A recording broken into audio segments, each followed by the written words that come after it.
大家好啊！今天一天真是笑死了，今天从早到晚都是笑料啊。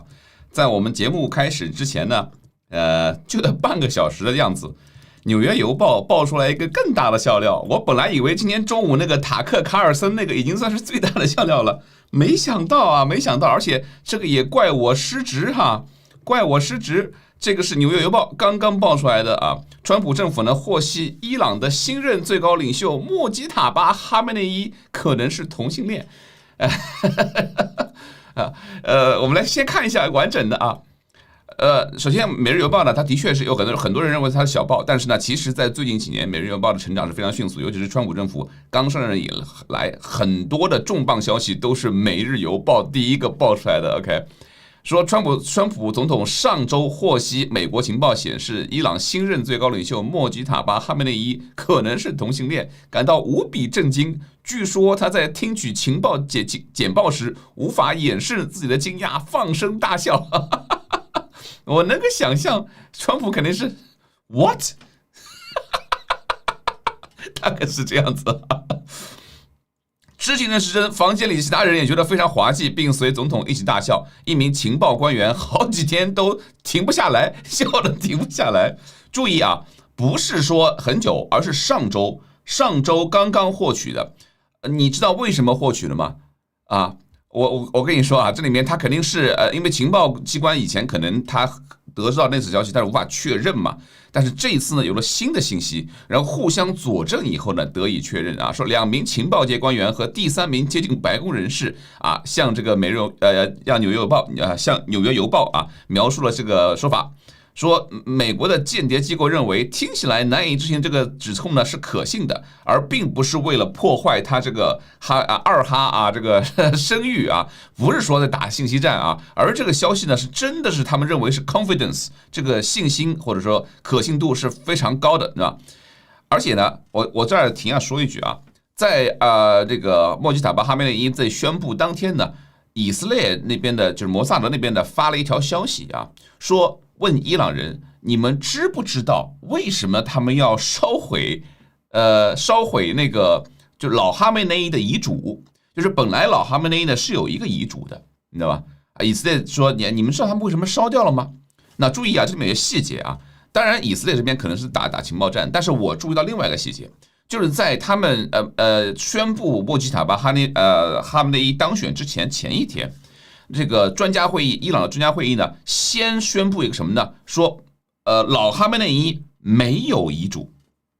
OK， 他们当时先郑重宣布了是没有遗嘱，因为可能呢有遗嘱啊，可能会按照这个遗嘱来。为什么呢？因为老的哈梅内伊阿里哈梅内伊当初为什么能当选？本来他是选不上的，但是就是因为当时的这个总统拉夫桑贾尼。总统还是总理我忘掉了。拉夫桑贾尼出来站了，说了一句啊，说我是说当年太祖霍梅尼跟我说，这个阿里哈梅内伊有领袖的潜质。然后这一句话迅速翻转了。换句话说，虽然这是个神棍政权是吧？照理说只听这个安拉的啊，但是呢，上面的领导说的话是非常管用的啊，就是遗训是非常管用的。所以他们要专门宣布一下没有遗嘱，但是呢，最近的有消息很多讲的就是老哈梅内伊一直是反对让儿子继任的，我觉得这个也是非常合理的。为什么呢？就是小的哈梅内伊从来没有过什么神学的这种什么资历吧，是吧？我们以前讲过嘛，他之所以他不具备合法性，很重要一个呢，他没有就是开班授课啊、教学生啊或者著书立传，是吧？那这个其实中国人也很容易理解嘛，是吧？你要扶一个人上位啊，那么做太子的话，最起码你要让他有政治根基啊，是吧？所以老哈梅内伊完全没有做过，所以完全可信，就是老哈梅内伊觉得他不具备这个当最高领袖的潜质。但是这个新的情报显示呢，首先他是跟在就是。但是老哈梅内伊让他的儿子来作为这个守门人嘛，就是什么命令都是由他传达。在同时呢，他跟他的童年的家庭教师保持着长期的性关系，而且说私情对象呢是曾为哈梅内伊家族工作的一名人员。然后这就是为什么老哈梅内伊觉得你不合适，你生活上，我之前有多次看到过这个相关的新闻报道，说老哈梅内伊觉得你生活上也好，你什么上也好啊，有些东西呢是不太服众的啊。这里面当然你有可能是什么生活作风问题是吧？但是其实这个目前看来，这个才是最有可能的。我们后面会讲啊。当我听到这个消息以后，我回过来看，我发现在我当初分析哈梅内伊就是二哈他阳痿的时候，我犯了一个重要的错误首先啊。华盛顿邮报的不是华盛顿，sorry，这是翻译错误啊。纽约邮报的一名消息人士透露呢，这个二哈呢，据信在2月28号啊，就是他跟他爸爸不是炸死了吗？同时炸了40几个人吗？他也受伤了。他在接受护理期间，曾对男性的护理人员做出侵略性的性挑逗啊，你想得出来的嘛，是吧？就是这个女护士啊，你会怎么样啊？这个他就是对男护士进行了这种侵略性的性挑逗，这可能是大剂量药物的影响下发生的。我查了一下，的确是，有一些强效的镇静剂呢，是可能会，它可以让人镇静，让人就是然后同时让人镇痛嘛，是吧？但是呢，它也会去除一些人的就是对于这个自己的性冲动的一个抑制功能。人大脑里面是有这样的抑制功能的，这个抑制功能是跟痛感是相连的。你把痛感压下去了以后呢，这个药物同样也会抑制这个抑制功能，让你的禽兽行为会暴露出来。另外也有可能它会使用一些大剂量的激素，像类固醇，也会导致人有这样的反应这是可信的就是我们一边在看纽约邮报爆料嘛，我们同时要对于这个爆料进行情报分析说美国的情报机构呢没有这个二哈的同性性取向的照片证据。你想要什么照片证据？你做一个就得了吧。但是消息人士坚称呢，该情报非常可靠。注意我再跟大家说一个。穆吉塔巴·哈梅内伊在哪儿？在俄罗斯。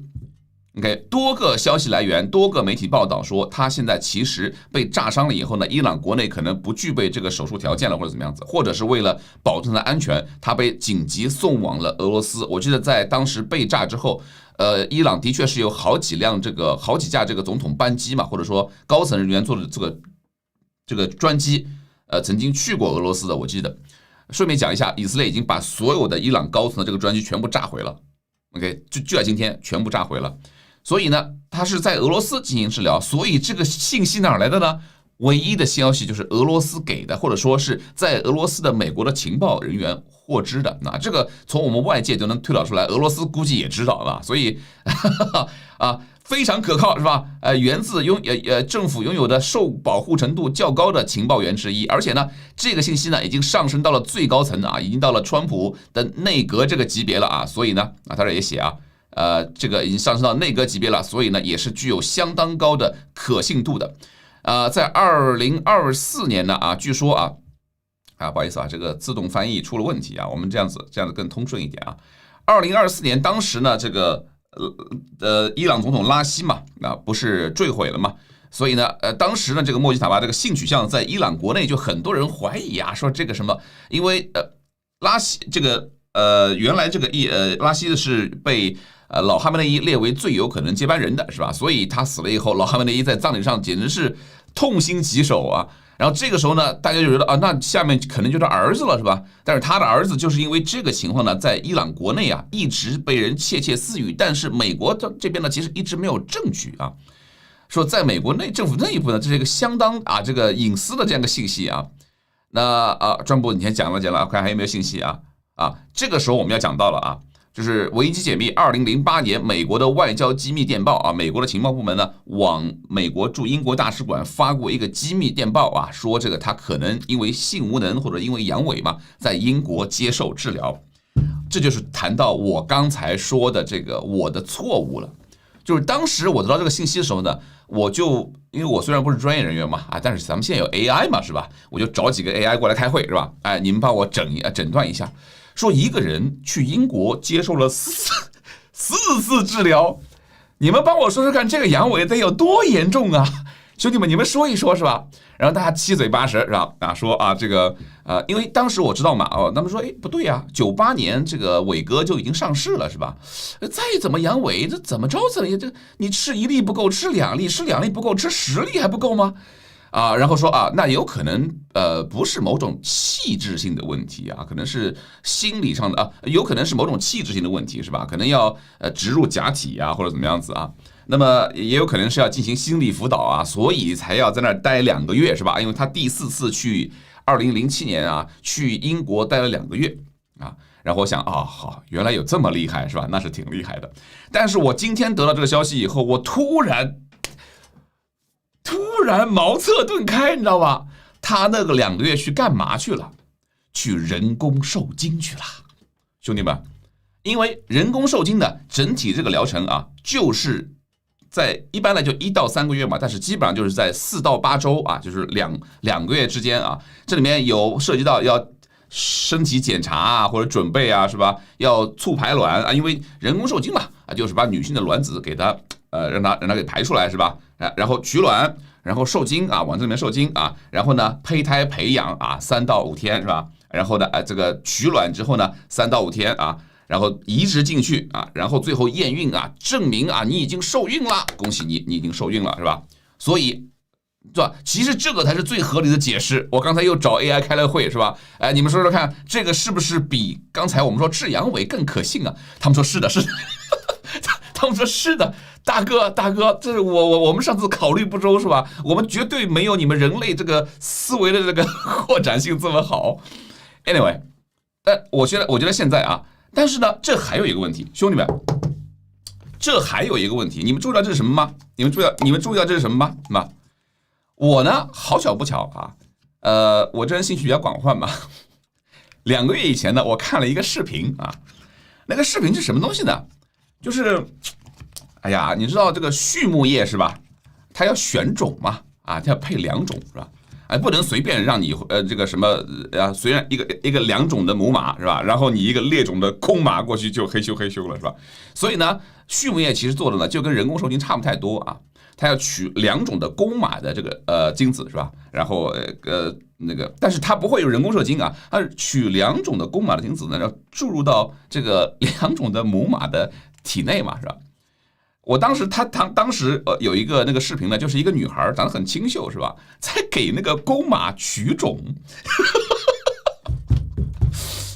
我当时想了半天，我还是没有在我的推特上面去分享这个视频，因为口味太重了，你知道吗？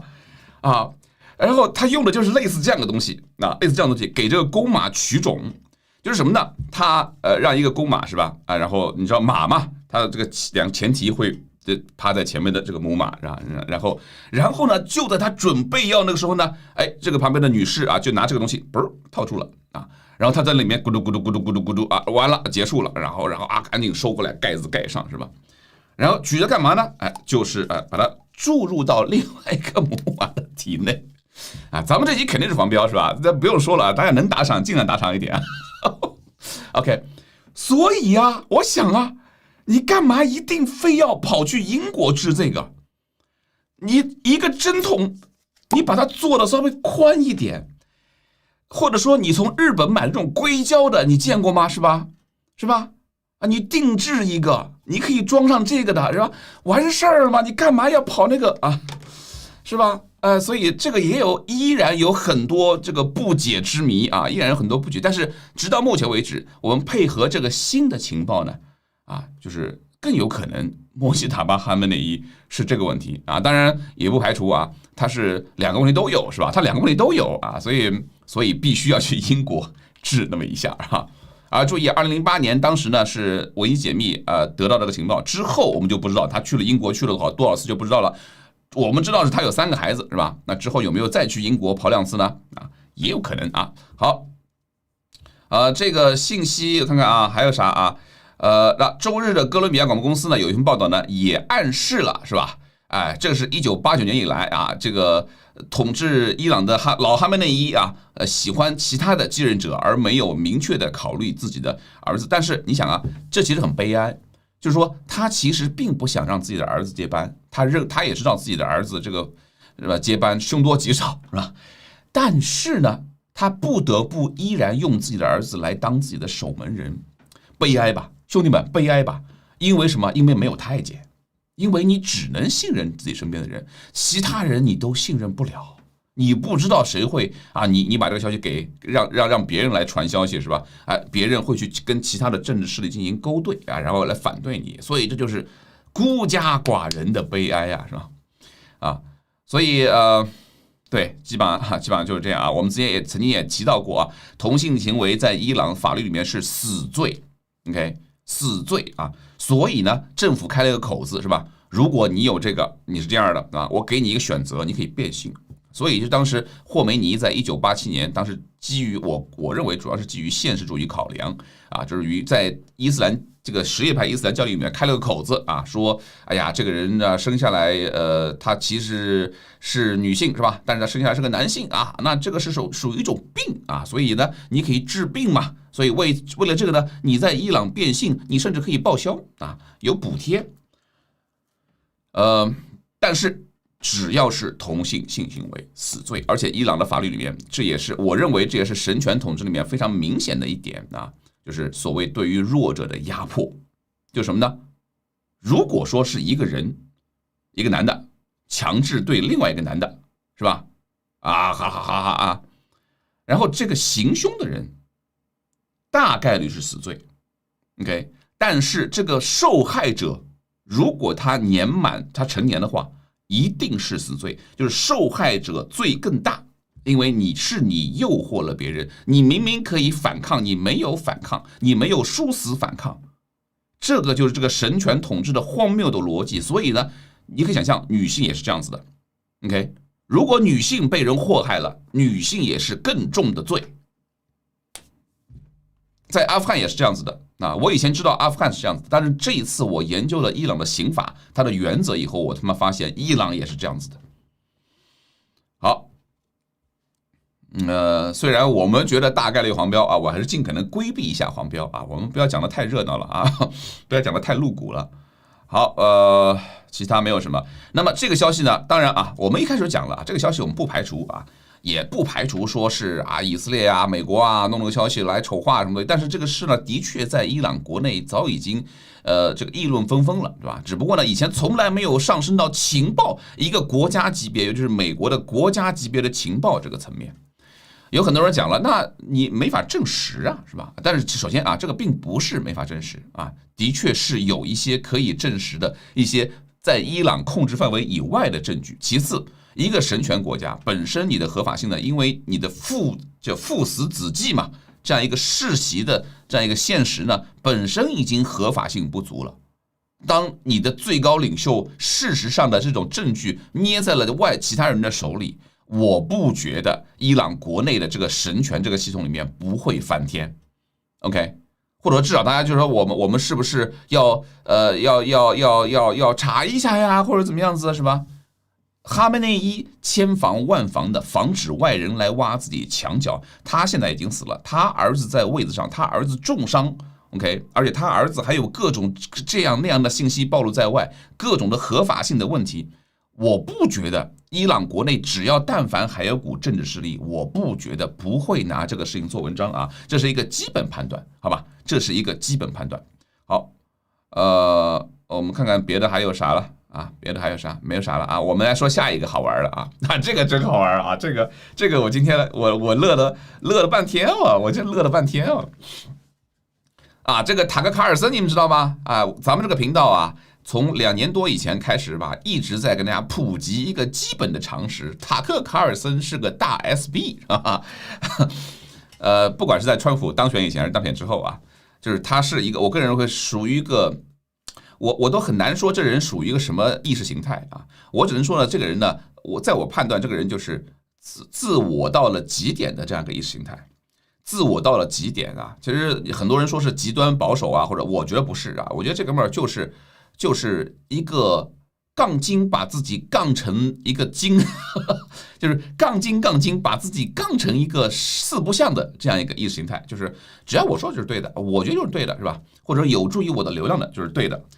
这哥们儿呢，昨天啊，我先给大家放一个，昨天这哥们儿突然出了一个节目啊，然后说呢，哎，我被这个中情局啊正在搜集我的材料，要报给美国司法部，要准备起诉我。我们听一下。So the other day I found out that the CIA is preparing some kind of criminal referral against me, a crime report to the Department of Justice on the basis of a supposed crime I committed. What's that crime? Well, talking to people in Iran before the war. They read my texts. So the crime under consideration apparently would be the Foreign Agent Act or something like that, acting as an agent of a foreign power. And I don't expect this to go anywhere. I'm not too worried about an actual criminal case against me for a bunch of reasons. One, I'm not an agent of a foreign power. Unlike a lot of people commenting on U.S. politics and global affairs, I have only one loyalty, and that's the United States, and have never acted against it. Its interests are the only interests I care about because I'm from here and I have a lot of kids. So that's not a concern. I've also never taken money from anybody. Don't need it, don't want it, and that's provable. And moreover, it's my job to talk to everybody all the time and try and figure out what's happening around the world. That's literally what I do for a living. And I'm not going to stop doing that. Nor should I don't think. I'm also an American. I can talk to anybody. I have no secrets to divulge. So legally, I think the case is ludicrous, and I doubt it will even become a case. 好了啊，我们就不听这个人废话了啊，反正就是他后面还说一堆啊，哎呀，我是美国人啊，我言论自由是吧？哎呀，有的人要迫害我，因为我有反战啊，是吧？啊，我觉得这哥们儿，其实我很早就开始关注啊，他在福克斯的时候，当时我记得我还翻译了很多这家伙的啊，但是我慢慢就觉得啊，这哥们儿没有自己的价值观啊，纯粹就是一个为了杠而杠的啊，而且很多时候你不知道这个他的杠的这个出发点是什么。这个他发生了一个什么事情呢啊？在他做了这样一个宣告之后呢，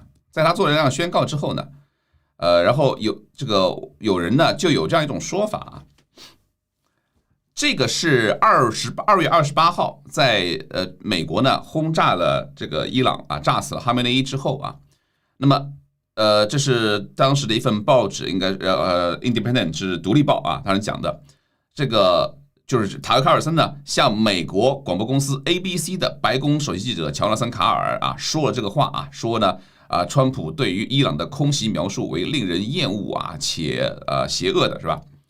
然后这个白宫的ABC 的首席记者讲呢，他联系了几名的知名的川普支持者，以了解他们对于州里最关键。下面还有这个下面这个，那塔克·卡尔森他说呢，上周啊就在白宫啊。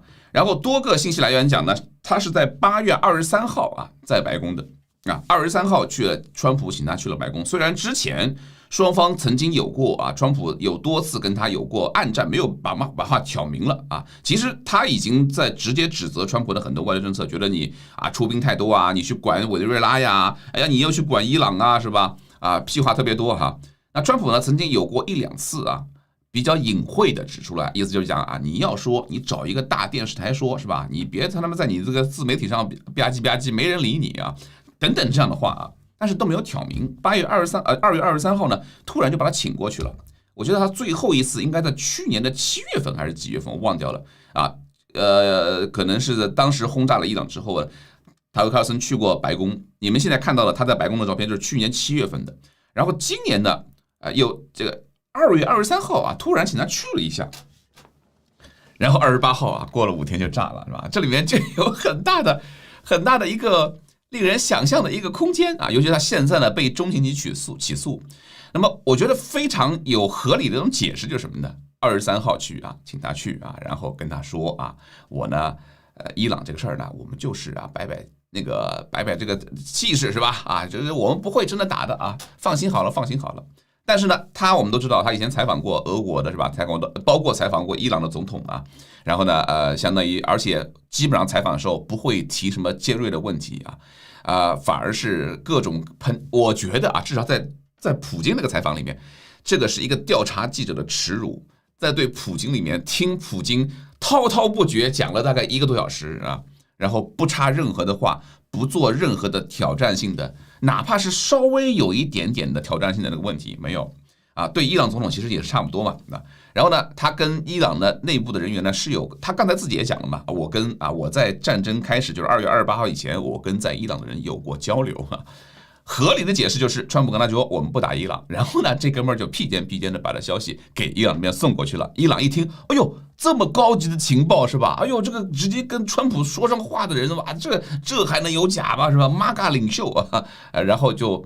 所以这也是很多人费解啊，为什么哈梅内伊会这么放心的把40几个最高领导人放在自己身边呢？当时我的猜测是什么呢？我的猜测是因为当时美国跟这个伊朗的外交部长嘛就在日内瓦那谈判是吧？好像谈下来以后美国好像说，哎好，那我们考虑一下伊朗呢可能也召集最高人员，我们来商讨一下美国提出来的条件是吧？我们想可能是这样子的，但是我总觉得好像不够，为什么呢？因为伊朗曾经吃过一次亏的，6月份的时候呢，去年6月份的时候呢，伊朗也是双方准备在阿曼谈的，结果就炸了是吧？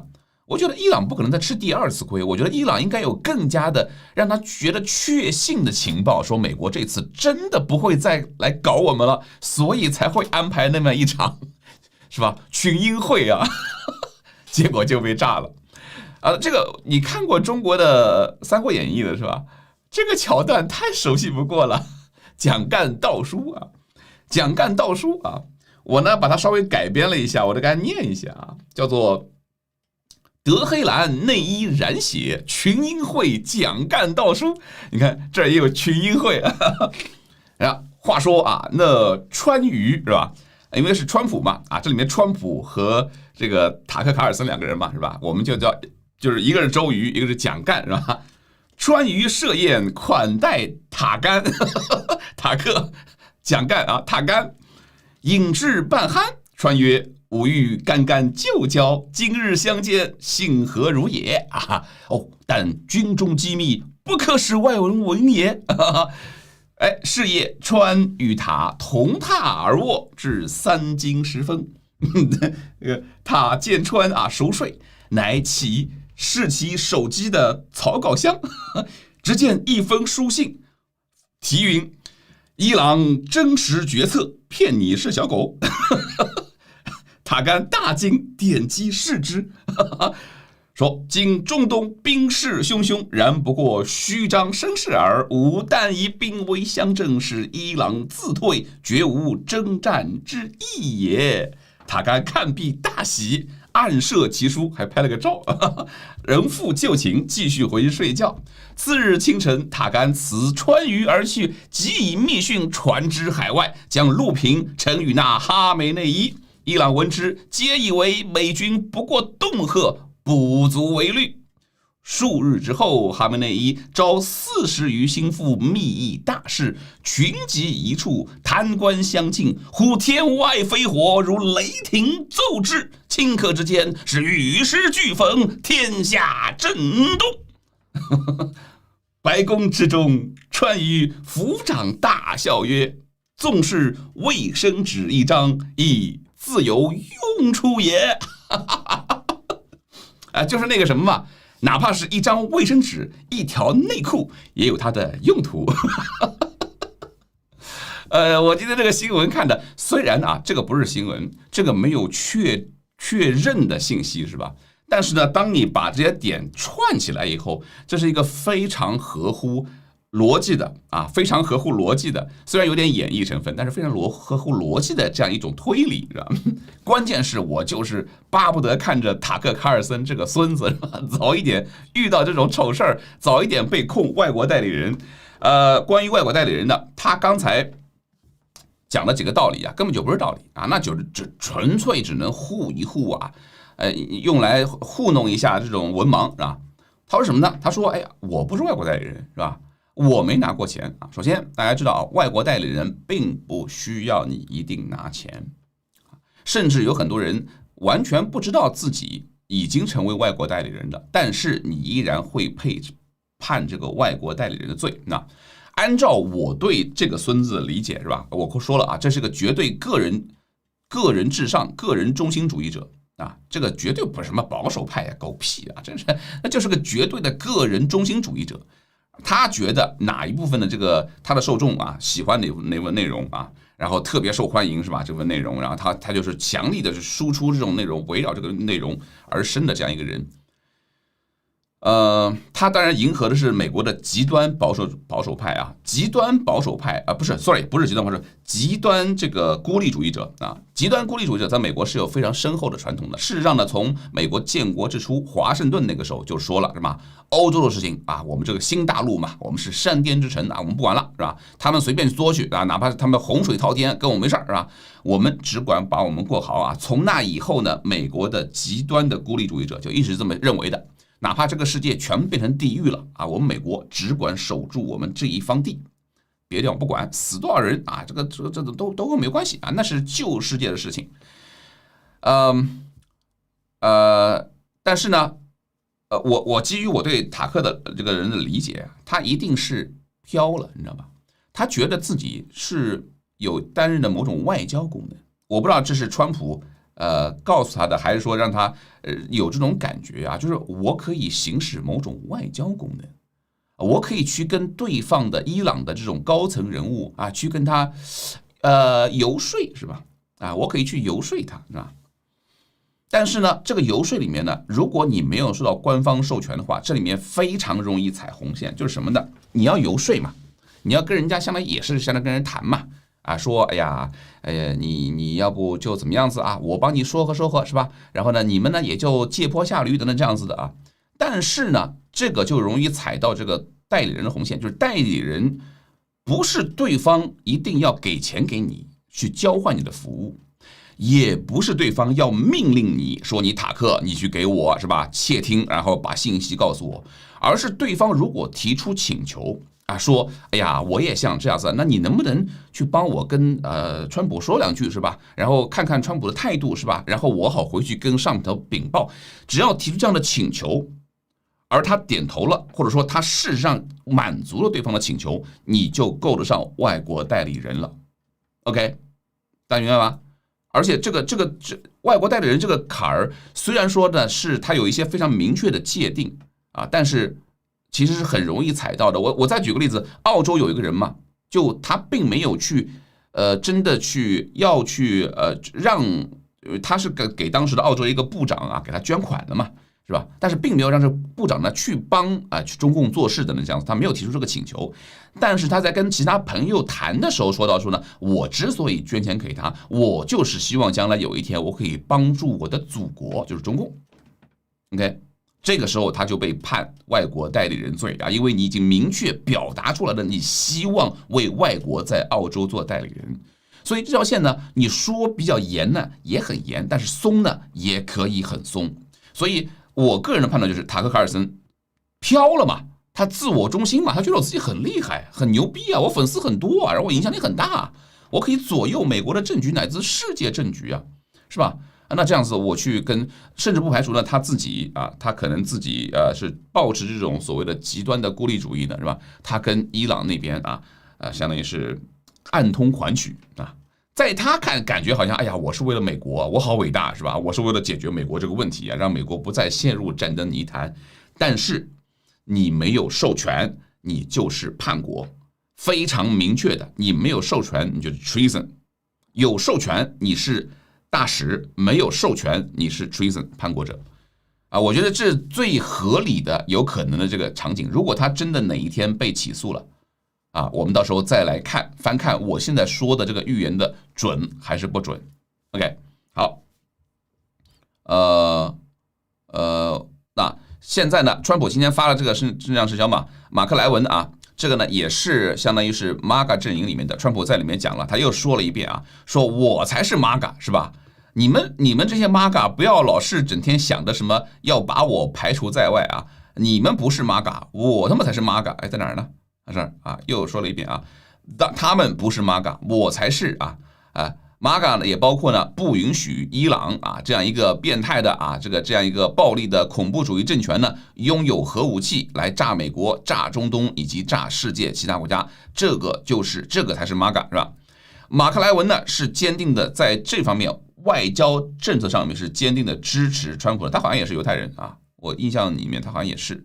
然后所以呢其他的一些 MAGA 是吧？这里面我提到了除了塔克·卡尔森，还有像那个我以前还曾经提到过的那个，不好意思啊，这个 MAGA 我现在看的比较少了，名字有点记不太清楚了。还有一个当然那个坎戴斯·欧文可能不用说了啊，坎戴斯·欧文那个简直是疯婆子啊，那种肯定是反犹反到了失心疯了啊！这犹太人是不是同？anyway， 还有那个梅根凯利啊，梅根凯利，所以他应该是在梅根凯利攻击马克莱文以后呢，川普明确的表出自己的态度所以这个就那个 MTG 就不用说了啊，那个什么格林什么的就不用说了啊，那个简直那个女的太瘆人了，真的是太瘆人了，而且还跟那些 Code Pink 就是中共所资助的在美国国会里面整天闹事儿的那个叫做反战的那个什么，其实背后是中共资助的，这个背后的链条已经被挖了好多遍了还跟那些人混在一起所以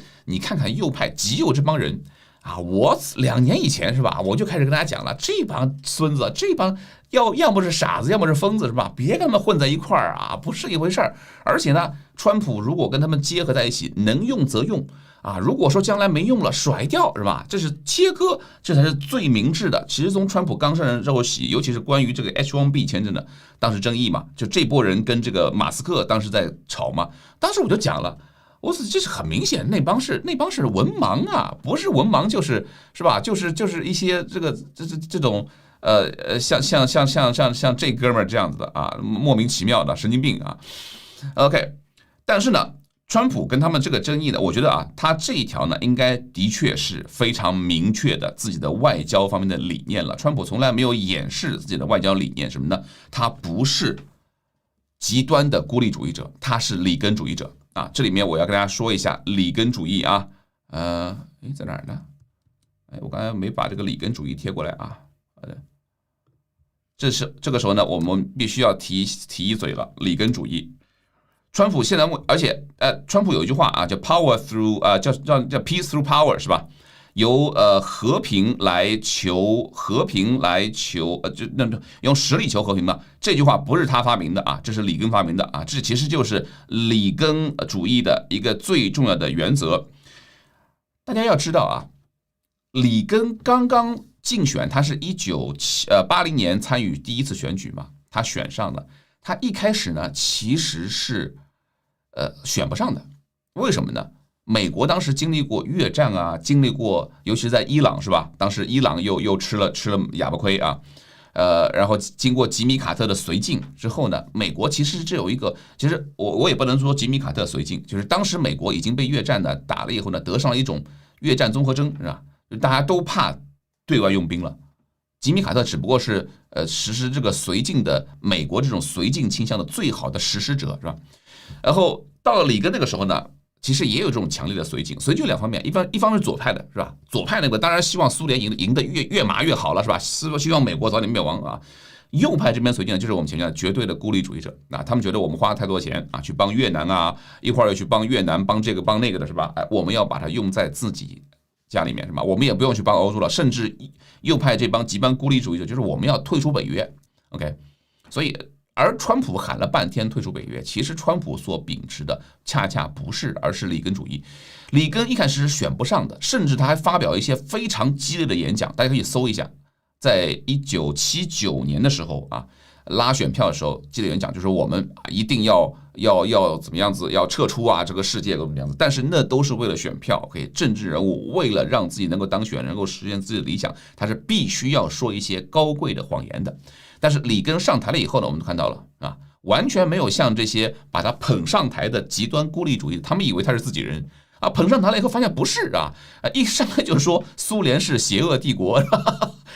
要准备要在全世界范围内跟苏联重新开始较量但是呢，里根的较量跟之前的尤其是像越战那样子是吧？美国压了很多人，很多武器，很多钱，倾全国之力在全世界各地扶持这种民主政权，完全不一样。这个其实就跟川普现在所拒绝实施的，像不管在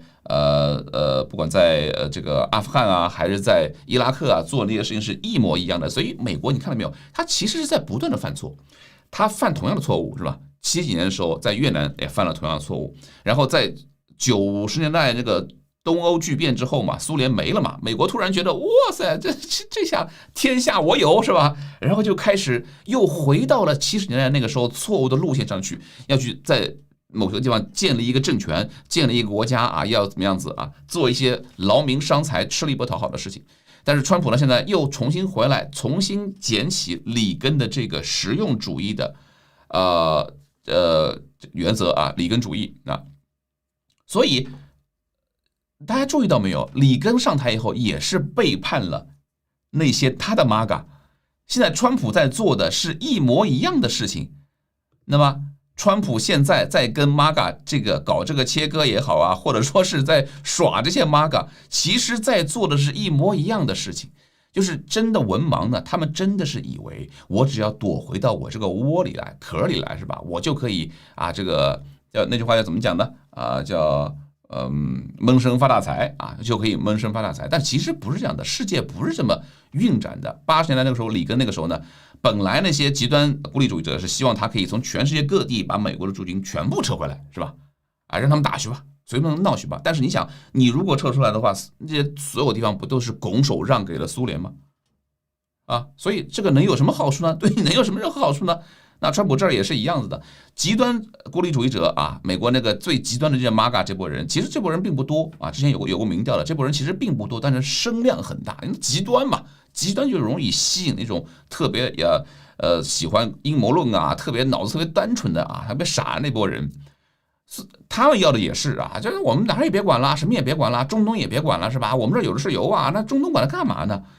这些人压根就没有这种一个基本的经济学常识和国际政治的这种基本常识啊，所以很好啊。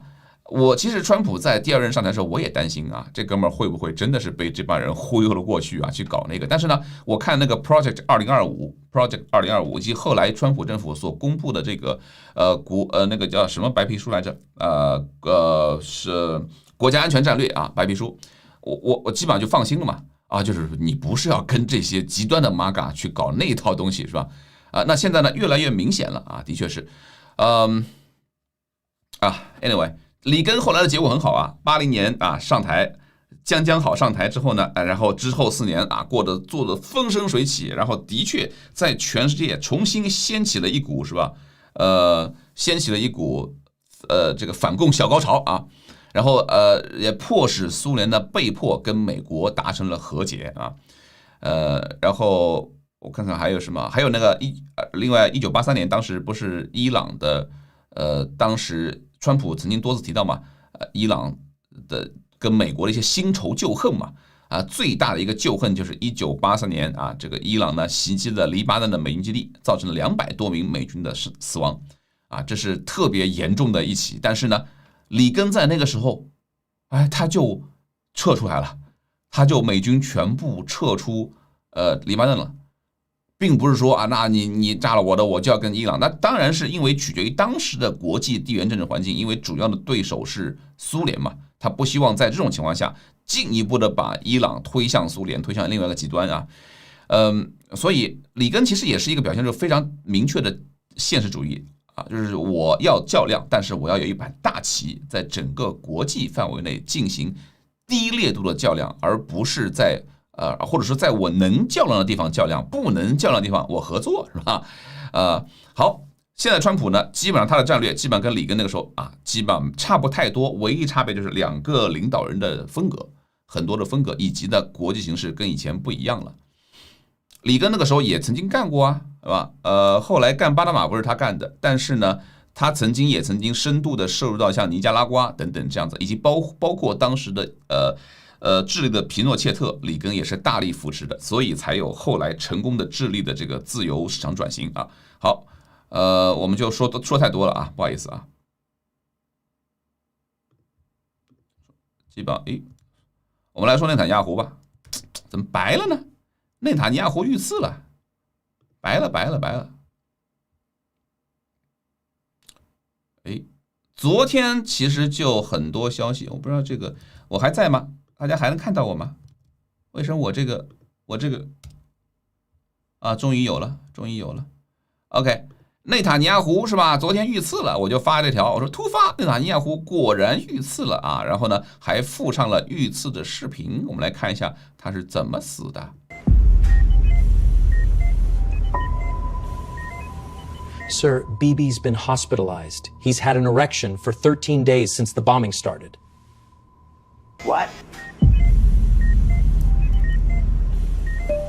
He's coming back. You wanted to brief him on bombing Cargo Island?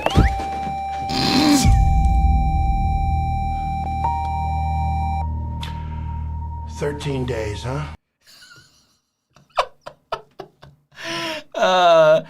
这个做这个视频的人呢，首先这个不是 AI 视频啊，但是呢，做这个 AI 视频的人呢，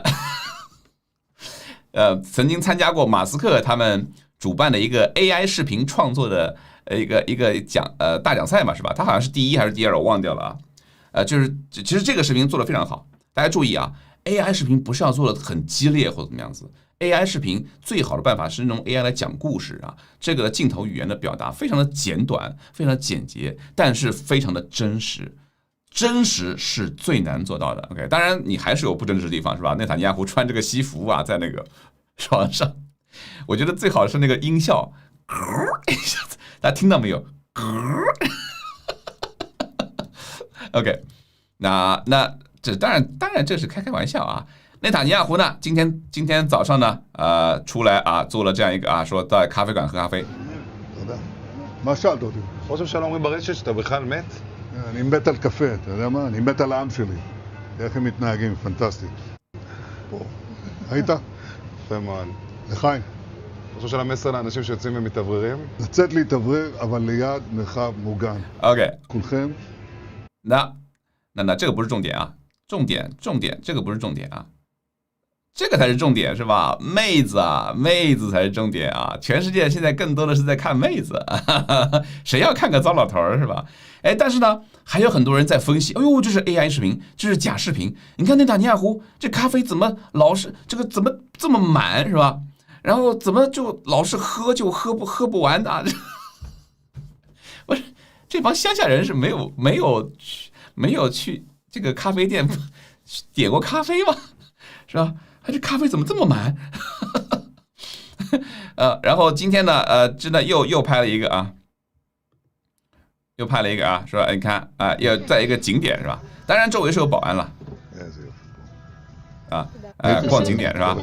逛景点。מרחב מוגן, איפה את יודעת? ממש שמה, בטח. א' ב' זה לבדוק. כמה צעדים מכאן, נכון? 我不知道为什么啊，因为照理说你完全没有必要理这种传言啊。就是说啊，说内塔尼亚胡啊，竟然遇刺了啊！伊朗当时宣布的是吧？我们把内塔尼亚胡干掉了，让他受到了惩罚。我觉得没有必要出来做这样一个东西，但是人家可能乐在其中吧。关键还有一个呢，就是我们之前做的节目啊，就是现在斩首啊这种战术方式啊，中国国内有个专家，大家可以去搜啊，说美国人太不讲武德了，竟然斩首是吧？所以这句话的言外之意是什么？言外之意是，哎，打仗应该死小兵啊，应该死老百姓啊，我怎么就对着最高领导来了？你这太不讲武德了！你说说看，这是什么逻辑啊？大家仔细想一想，这就是独裁政权的逻辑。因为什么呢？独裁政权它就是独裁嘛，顶上的嘛，头儿嘛，是吧？擒贼先擒王嘛，他就是那个王。哎，这就是我说的王。它其实是君主制，而且是实权君主，不是那个虚君，是实际的君主制。当然他自称，要么是自称啊是神权，要么是自称是共产主义，是吧？都是一回事啊。而你说一个民主政权，像以色列这样的啊，内塔尼亚胡这种民主政权，跟一个集权制的政府双方来对战，谁怕斩首啊？我们先不论啊，到底你到底是不是有什么很高超的武器装备啊，或者怎么样子啊？你的斩首的成功率怎么样？你关键是民主政体，它决定了你不会因为一个最高领袖被干掉就造成全盘的崩溃呀，不会的呀，也不会有什么接班人危机啊，这个东西是事先宪法里面写好的是吧？啊，他完了，下一个完了，下一个。啊，这里面根本就不存在，顶多就是一个适应期，每一个人可以说都可能会成败，每一个政府内阁都可能会成为接班人啊。所以从各种角度来讲，我们都希望这个世界能够变成一个斩首战，成为唯一战斗的世界，而不要再是把老百姓、把平民堆在这些人的周围是吧？昨天伊朗还在德黑兰举行了一个民众游行示威啊。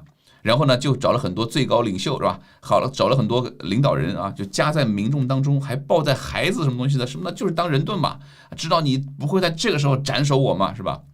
恰恰呢，这个时候呢，你们一看啊，谁离老百姓、离人群越远，就说明他谁最不可能被刺杀，谁呀？就是伊朗现在这个总统嘛，叫把名字我忘了就说明呢，伊朗总统因为他是改革派嘛，美国人压根就没想动他。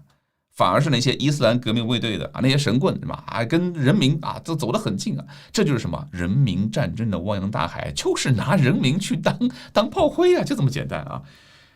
哪一个政体，哪一个国家更怕斩首，哪一个国家就不应该存在啊，就是这个政府就不应该存在啊。好，我们就简单说一下一些其他的零碎的消息啊，这个说的比较多了。非常出人意料啊！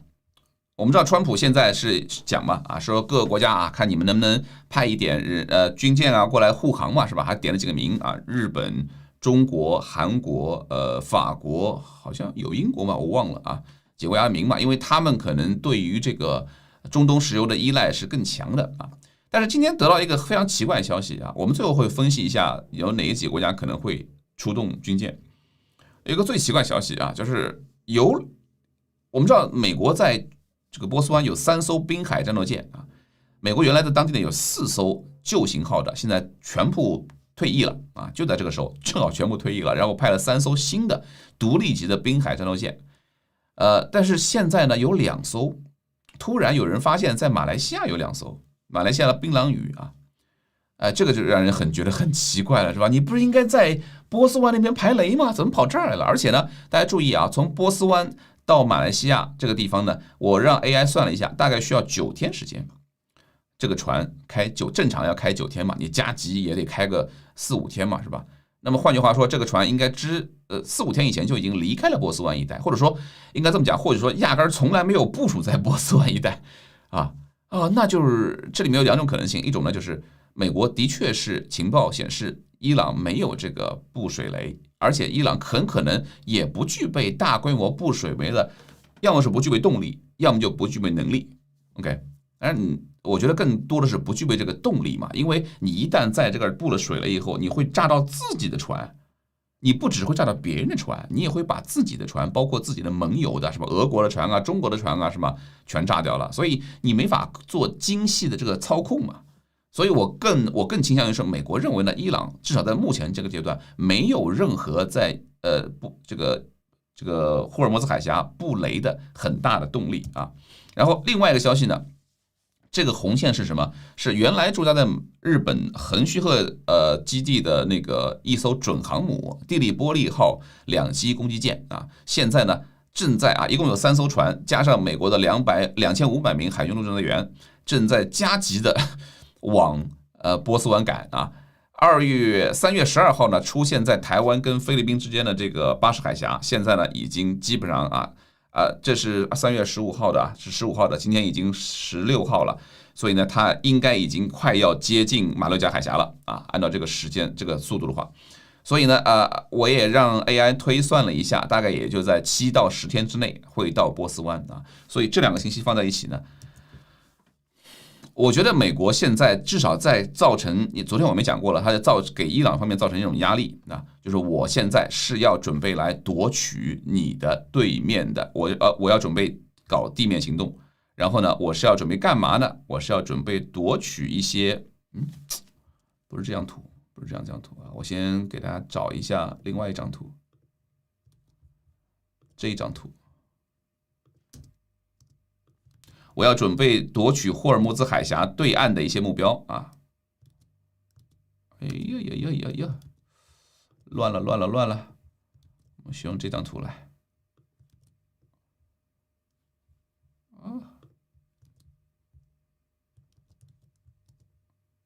好，我们先用这张图不好意思，图有太多了这个是霍尔木兹海峡是吧？然后呢，美国呢最有可能的，如果在霍尔摩斯，它不可能把整个这个对岸全部拿下来啊，不可能具备这样的军力。不要说5000名海军陆战队员了啊，你就换了5万人，也未必能把这块地区全部给它弄下来。但是呢，美国最有可能夺取的是这几个地方啊。第一个呢是阿布穆萨岛啊，这个地方呢本来是阿联酋的，或者阿联酋说呢这儿长期是阿联酋的阿拉伯人住的，是吧？然后呢，突然在1970几年，那个时候还是里萨巴列维的爹啊当政的这个时候呢，他们把这个阿布穆萨岛、还有小吞布岛和大吞布岛是吧？抢了过去伊朗突然派人上岛，把这个上岛把它占下来。那么美国呢，因为这个地方呢是所有航道的中心啊，所以呢，我觉得美国有可能呢会对这个岛好像小吞布岛上没有太多的驻军，然后呢，对这个。叫拉拉克啊，拉拉克啊，这样个岛，这个岛上呢有导弹的部队，然后还有就是这个阿巴斯港，对吧？我觉得最有可能是对这几个，包括可能这个地方啊，这几个点呢进行一个控制，暂时临时性的控制这几个地方。一旦控制这个地方呢，你可以很好的 cover 这个背后，就是伊朗如果要不管是要派快艇呢、无人机呢，还是怎么样子呢，这儿都能形成一个很好的掩护。相当于这4个岛呢，就是4艘不成的航空母舰，你可以这么认为，是吧？然后这样子呢，可能会实现某种控制啊，以确保，同时加上其他就是组成一个国际舰队的护航嘛，这样可以很好的保证这个航路。这个我们不知道啊，我觉得按照以前的我们对于战争的理解呢，这么做还是需要付出很大的人力物力和很大的风险的。美国政府可能不会愿意这么做，但是经过过去这2周以美国对伊朗的打击，我觉得所有人都不能打包票了。就是现在，这是第一场由 AI 深度介入的战争，这是第一场人工智能深度介入战争。那么我们之前曾经举过一个例子啊，在1990年的海湾战争时期啊，伊拉克是吧？当时伊拉克呢是有40几辆导弹发射车啊，它是跑到一个地方，然后就往以色列或者往沙特打一个导弹，然后呢就装起来就走。当时的伊拉克40辆这个导弹发射车，美国人1辆都没有找到，都没有打到。OK。而且当时那个发射车呢，其实是挺慢的，它要发射导弹啊，然后完了以后呢，要收起来，整个时间呢需要30分钟，你才能把车收起来，至少30到40分钟才能走。在这种情况下，当时美国都没有能够定位到这些导弹发射车，而这次伊朗的导弹发射车90%已经被歼灭了，而且伊朗的这个车呢是比当时的伊拉克要多得多的。结果还是被美国而且现在的伊朗的导弹发射车已经做到什么呢？训练有素的一个部队，一个小分队，10分钟打完导弹就可以把它收起来走人啊！在这种情况下，已经被美国近乎全歼了。所以在这个 AI 时代，我们真的不知道啊，真的不知道美国能不能以比较小的一个成本，再一次的来实现这样一种奇迹啊！至少。伊朗人，我觉得他们心里也没底，是吧？尤其他的家底已经全没了啊！所以我们现在看，现在这个美国的现在的这个军力调遣，我觉得一定是会给伊朗人造成某种巨大的心理压力的。会不会造成某种变化？今天的伊朗外长，我发现他的腔调已经开始有点变了啊。昨天我们讲嘛，伊朗的伊斯兰革命卫队还提了2个要求，第一个呢是要美国赔款，是吧？笑死人了，要美国赔款。然后第2个呢是要美国呢要保证伊朗的安全啊。今天呢，伊朗的外长呢就只提了1个，今天接受采访的时候只提了1个啊，就是说我们必须要有一个方案能够确保伊朗以后的安全。如果说这个是现在你唯一的这个条件的话啊，那这个很明显就是在寻找一个出路了啊。我们昨天讲过，现在就是这10天时间，蒂利波利号这个登陆舰两栖攻击舰，其实也就是登陆舰了。能不能赶到那边去呢？那事实上就是美国就有可能会对岸发起这个进攻。一旦把对岸给掐死了之后啊，一旦把对岸掐死了之后，一旦能够成功的把这个霍尔木兹海峡能够有所控制了，那现在霍尔木兹海峡正常期间能够通2000万桶的石油。现在呢，沙特通过自己境内的那条佩德罗线石油管道呢，能够输送500万到700万桶。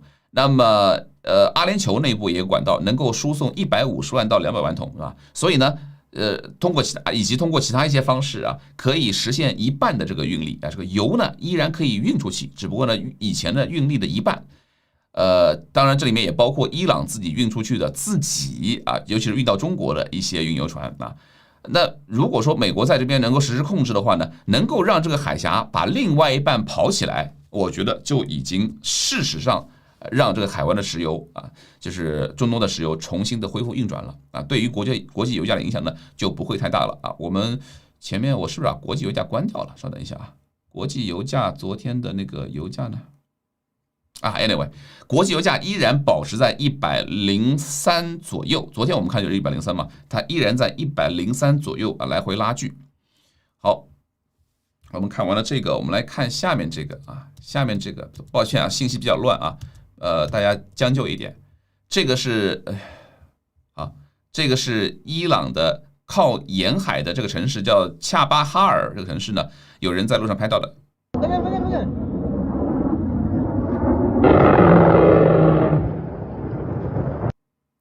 这个呢是美国海军的 FA-18超级大黄蜂战斗机啊，低空飞跃。而这个呢，它就在什么地方呢？恰巴哈尔在这儿啊，然后旁边就是巴基斯坦嘛，这就是巴基斯坦了，是吧？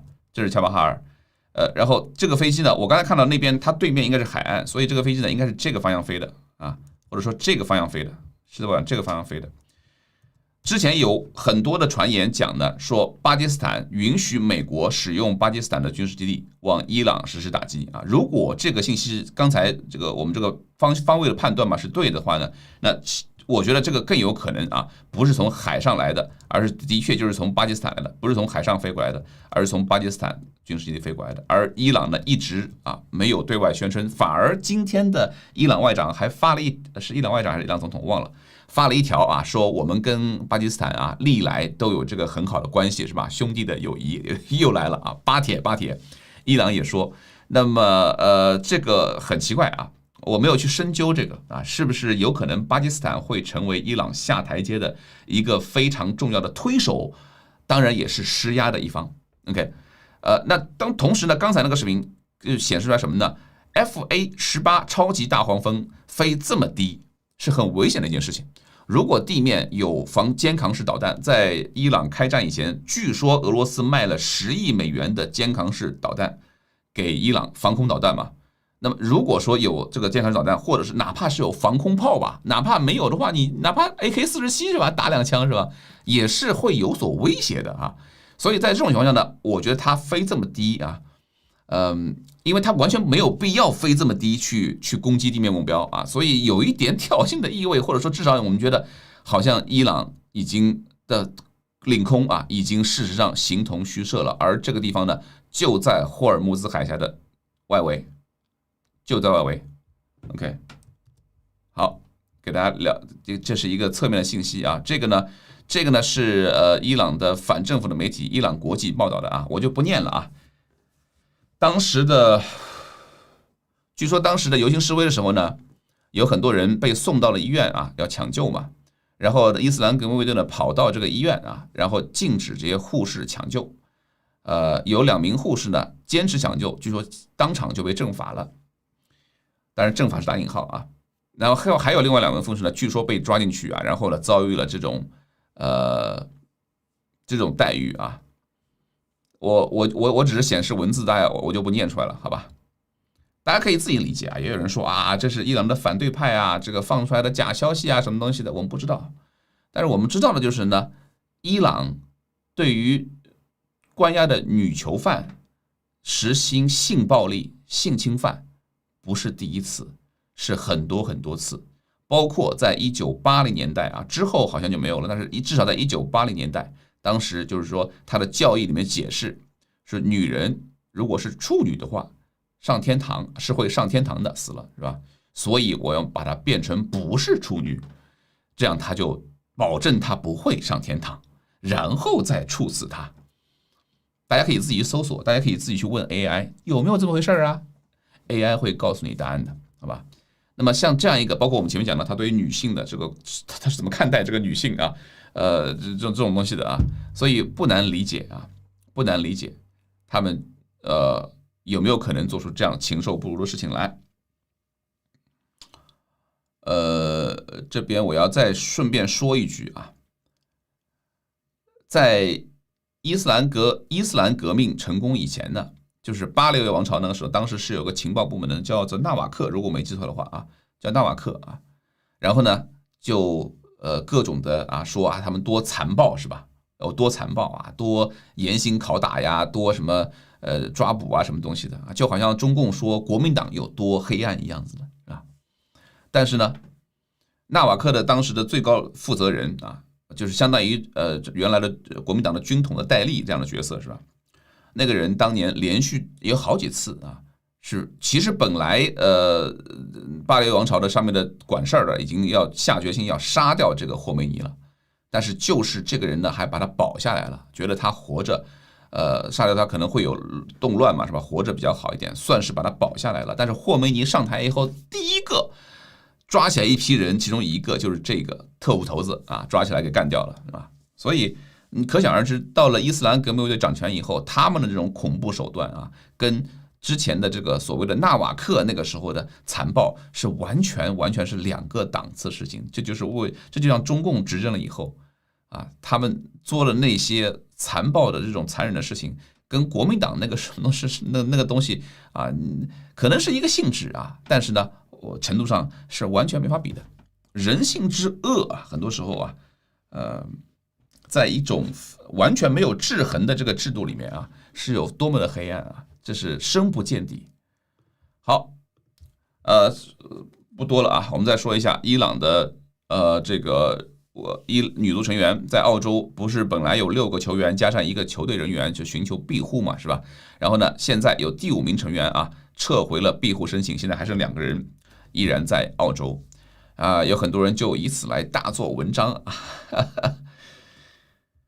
但是我们都知道啊，可想而知啊，没有任何其他的原因，可想而知，就是他们肯定是拿家里人做了要挟啊，说你们不回去呢，那你们家里人就没好果子吃啊，你们不要以为在澳洲是吧就能保住你们是吧？你们不但家里人会受牵连啊，你们在这儿可能也没好日子过啊，等等各种各样的恫吓之下呢，现在先后的有5名女孩啊，已经撤回了庇护申请，离开澳洲，返回了伊朗。我相信迎接他们的，他们可能会把他们做一些宣传啊，说你们他回来了啊，很安全，很好。但是我相信，在这样的政权下，迎接他们的迟早会迎来一个非常不乐观的这样一个未来，他们和他们的家人。OK， 所以我还是希望呢，另外2名呢女孩子呢不要回去啊。但是还是那句话啊，我们即便是被强迫的自愿，也必须要尊重他们的自愿，这是没有办法的事情，好吧？然后就有这样的人啊，这种畜生嘛，又有这种畜生啊，说这个人教人一辈子学会，事教人刻骨铭心啊，这种畜生号称是什么法兰克福学派的什么拥护者，你但凡知道法兰克福学派是什么意思，是什么样的经济学的这种这个思维方式啊，你就不会觉得这种畜生竟然会说出这样的话来。法兰克福学派的代表人物前2天那个叫不好意思啊，我给气糊涂了啊。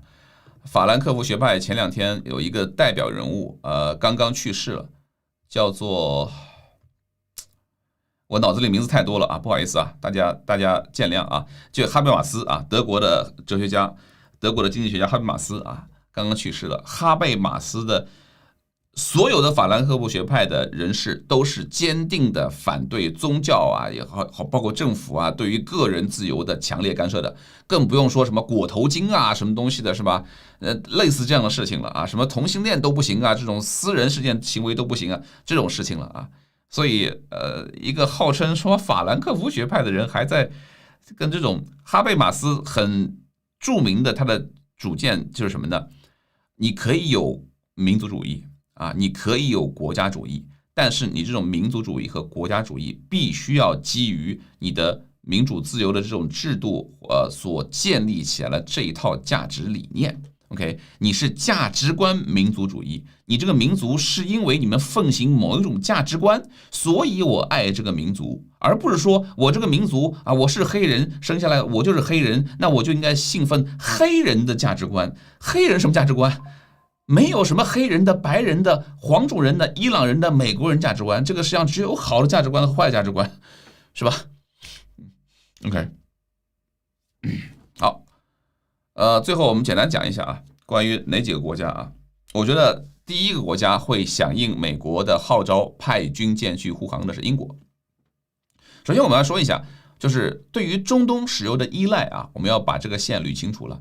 依赖最强的当然是日本，当然是韩国，以及其实台湾依赖也很强的，台湾大概有60%-70%吧，我印象里面。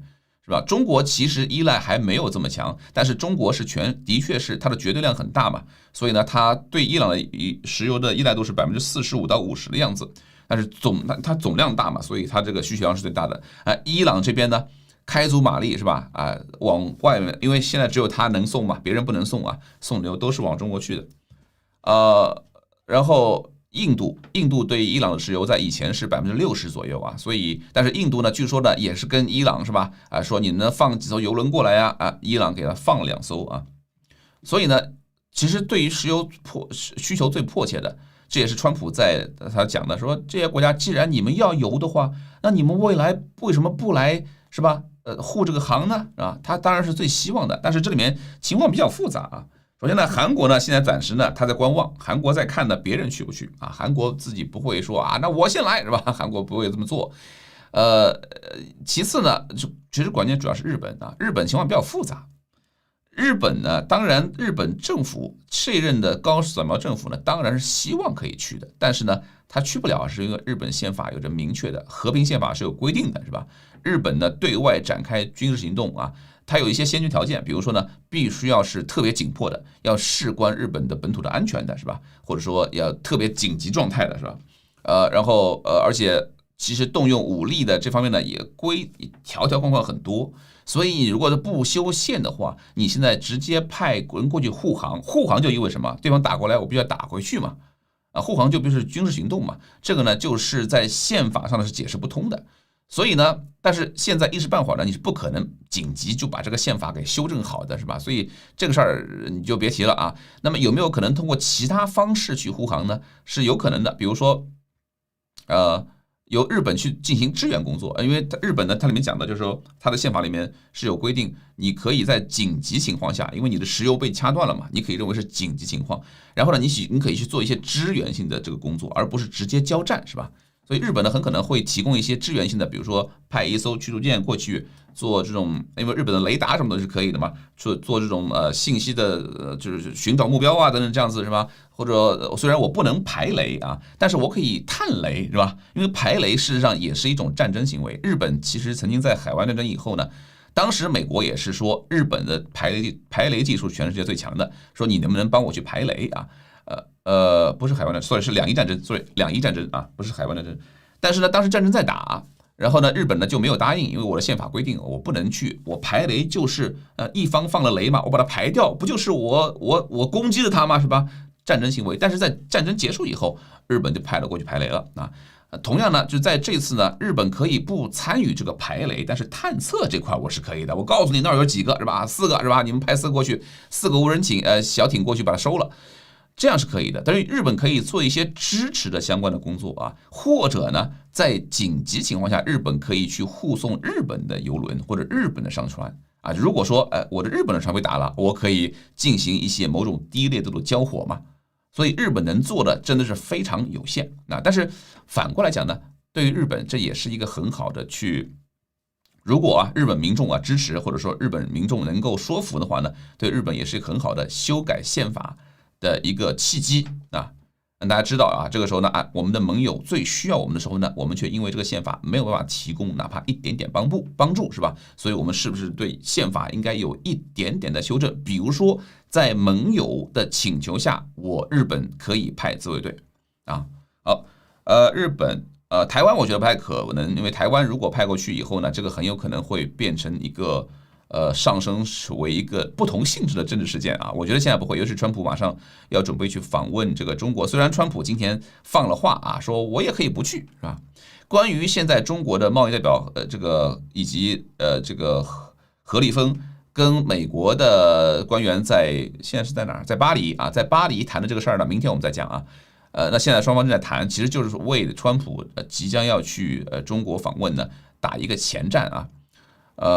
我觉得在那之前，台湾应该是不会啊，台湾可能会台湾应该是不会掺和这个事情。印度会不会呢？这个东西就很微妙了啊。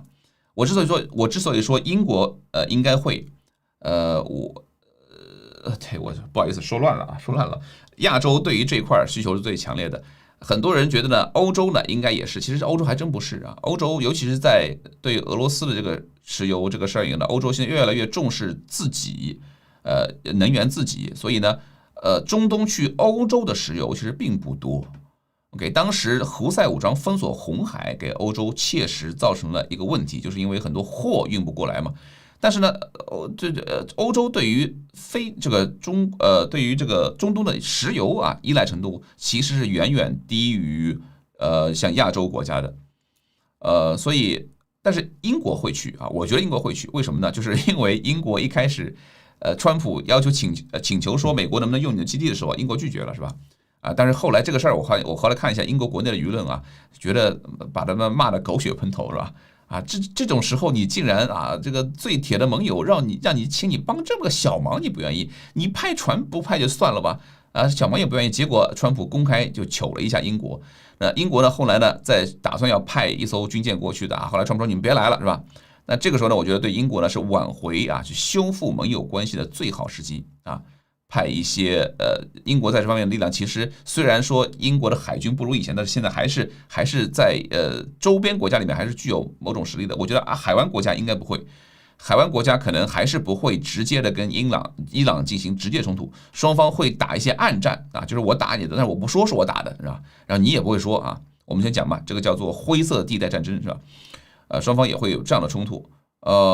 除此以外的话，法国我觉得有可能。法国呢，首先欧洲国家这两天碰了个头，几个大国碰了个头，说要准备呢把本来法国和欧洲这些国家，法国、德国、英国是在红海地区嘛，当时针对胡塞嘛，有过一个护航行动的。这个护航的这个行动的框架，直到现在都存在。他们要考虑的把这个扩大到这个霍尔木兹海峡啊。但是我们也知道啊，欧洲这些国家的效率啊就这样，而且呢，这个说法本身呢，很明显是一个不是特别积极的这样的表态，所以我觉得欧洲以整个欧洲的名义啊展开行动不太可能。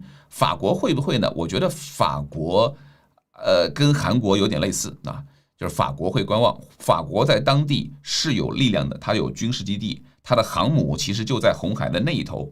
啊，就在那个苏伊士运河那一头，要过来它也是能过来的。当然，航母对于封锁对于这个护航可能没什么作用，但是法国也是有船的，在这一带就有船。日本在这带其实也有一艘船啊，是参与这个红海护航的。所以法国其实能做上一些事情的。法国在当地中东呢，也是它毕竟以前这儿有很多地方是它殖民地嘛，所以它也是根植很久的。前两天法国在伊拉克不是被袭击了嘛，然后死了一名军官什么的。其实我个人认为，法国在伊拉克不仅仅只是演习这么简单啊，我个人是这么看待这个问题的。OK， 所以法国我觉得也可能参与，取决于说他觉得这里面机会成本有这里面的机会有多少啊？就是他是一个纯粹的机会主义者，他觉得美国占了上风了是吧？那我就来最后帮着摘个桃子啊，或者说呢，其他国家来了啊，那我法国也不能甘居人后是吧？所以法国一直给我我知道法国现在是拒绝，但是法国没有把话说死。法国说现在不会派，但是他没有把话说死。我觉得法国是有能力投送的。澳洲现在我看澳洲的报纸讲的，可能不会提供任何这方面的帮助。澳洲之前已经派过了，向海湾国家派了一艘侦察机啊，相当于是帮助他们。sorry， 不是侦察机，应该是那个头上一个大转盘的那种，那个预警机，对，可能是类似预警机这样子的啊，帮他们拦截无人机啊等等这样子啊。但是我觉得澳洲如果是保守党政府在的话呢，有可能会派船啊，哪怕至少是象征意义的派艘船。但是现在工党政府呢，不好说，我觉得不好说。好，中国会不会派啊？这就很有意思了啊，很有意思了。川普为什么说啊，我有可能就不去中国了，是吧？啊，我本来要去的啊，也可能不去了啊。这里面是不是有可能会用这个东西呢？因为中国现在也的确面临一个窘境，就是虽然说伊朗在拼命的往中国送油，但是中国从波斯湾进口的油，伊朗这个是远远填不上的，是吧？伊朗总共就占了可能中国的石油进口量的可能我忘了15%好像是多少的。这完全抵不上的。现在呢，有大量的中国籍的船和船员被困在波斯湾里面。我们前两天给大家发了视频嘛，大家在那商量是吧？我们是白天走还是晚上走啊？当然这里面有油轮还有货轮啊，各种的。所以呢，中国会做什么样的表态？我觉得川普希望中国在这地方做一个表态，能够对于伊朗形成某种政治上的压力，我觉得是这样子的。然后我再说一个猜想啊。咱们也说这么久了，我们再说一个猜想。现在美国要求各个国家派护航队过来，未必是真的希望他们派上什么用处，而是呢，就说他现在表态，我还有1周到10天是吧？就是他的这个地理波利号在往这边赶嘛，有这个时间窗口。一方面呢是给伊朗一个压力啊，说等他们过来了以后啊，那我们就不需要你们了是吧？我们直接把你们对岸占了是吧？那还有一个呢，其实也是在考验自己的盟友也好，或者说呢在给自己的盟友压力啊，就是说现在就好像刚才我们讲的啊，法国和韩国在看的，这是个摘桃子的时候，你们要不要过来摘桃子？我之所以判断法国。如果说形势就是说明朗了以后呢，法国一定会来的，是吧？就是法国不希望美国在这儿独占所有的胜利成果，这是法国一以贯之的。就甭管任何时候，是吧？法国必须来要有存在感，必须要有刷意，尤其在跟这个法国欧洲周边地区，是吧？必须要表示一下啊，咱们还是有独立自主的。所以一旦势头起来了以后呢，法国一定会来。但是这个时候呢，我觉得对于其他一些盟友啊，也是一种考验啊，就是你这个来的啊，我们的关系就会更铁一点，甚至不排除呢，会通过贸易方面的杠杆啊，去对盟友进行某种鼓励也好，或者进行某种敦促啊，我们把这话说的好听点叫敦促啊。OK， 这只是我的一个猜想啊，这是我的猜想。好，不好意思啊，这个我一个人这个在这说了好久了，我看多久了啊？咱们也又一个小时20分钟了啊，抱歉啊，这个因为这个专题事情比较多啊，我不看啊，不要说我看不看屏幕的回复，我不看啊，我真不看，我在说的时候，我就是真的自己脑子在动啊，把我自己想说的说出来啊。那不好意思啊，刚才几位啊，感谢这位啊的黄标的补贴是吧？啊，这我的早晨是傍晚啊，这个名字很不错啊，这个名字很不错，感谢秦楚人啊打赏啊，又有到饭了，兄弟们。还要感谢我们这位 Edward 啊，都是美国的朋友嘛，都是美国的朋友。感谢 Ian 啊 Ian，我说的并不全对啊，但是这个我告诉您的一定是我的真实所想，是吧？有可能我是胡七白赖在那乱想啊，但是我觉得有一点我是可以自夸的。就是所有的，至少在中文的自媒体人里面，没有比我信息收集更全面的 ，OK， 没有比我信息收集更多的，甚至有一些杂七杂八的这样的信息。当然我的判断力啊，我有了信息以后，我的判断力是不是能够跟得上我这个信息呢？未必啊，有可能我有信息了，我判断错了。但是如果你没有信息，你一定会判断错啊，或者你一定会瞎判断。我其实就是一直在观察很多其他人，是吧？我觉得都是出于这种原因，就是当你看到一个只字片语或者某一个片面的信息，尤其是这个信息呢是被这个主流媒体洗过一遍的，是吧？出来的这种信息啊，然后你就自然而然的会形成某种固定的这种思维方式，然后你就突然你就会一而再再而三的觉得惊奇惊讶，哎呦，怎么会这样？怎么会这样啊？其实。主要是因为他们的信息来源出了问题啊。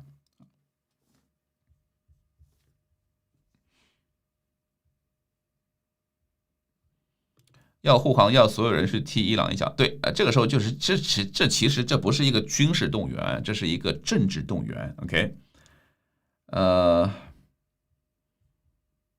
对的，1点多了还在直播啊，这也是澳洲的朋友啊。我刚才一开了，我话匣子打开了，没停住啊。我以为今天这个1个小时就能说完了，哎，怪就怪这个纽约邮报是吧？我本来我这节目弄得好好的是吧，很快结束了，结果非要来插一嘴说这个二哈是同性恋啊，这是咱们这个一说就停不下来了。现在霍尔木兹海峡强电磁干扰啊，不要说伊朗，阿联酋也可以封锁，只要几个无人机时不时炸一条船，保险公司不给保就可以实质性封锁啊，是这个道理，没错，是这个道理。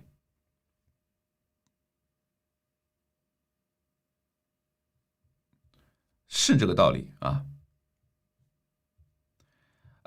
但关于这个呢，大家可以去参考一下，为什么胡塞武装最近不打这个红海的船了，是吧？我觉得这个其实是一个这两个不太一样啊，但是呢，我觉得是可以参考一下为什么胡塞武装，因为照理说胡塞武装嘛，尤其是在现在霍尔木兹海峡被封锁的情况下，大量的油轮呢全部就绕过沙特，去沙特位于红海的盐布港去运那个沙特通过它的管道嘛转运过来这个石油嘛，那这个时候大量的船都在经过这个胡塞武装旁边啊，胡塞为什么不打了呢？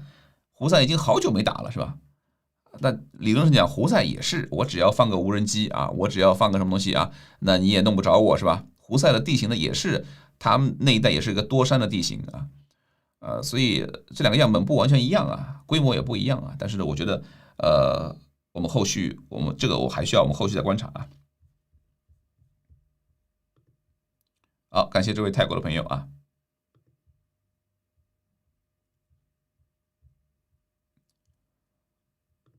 怎么打赏是吧？OK， 这我怎么教你呢？难道要我自己给自己打赏一个？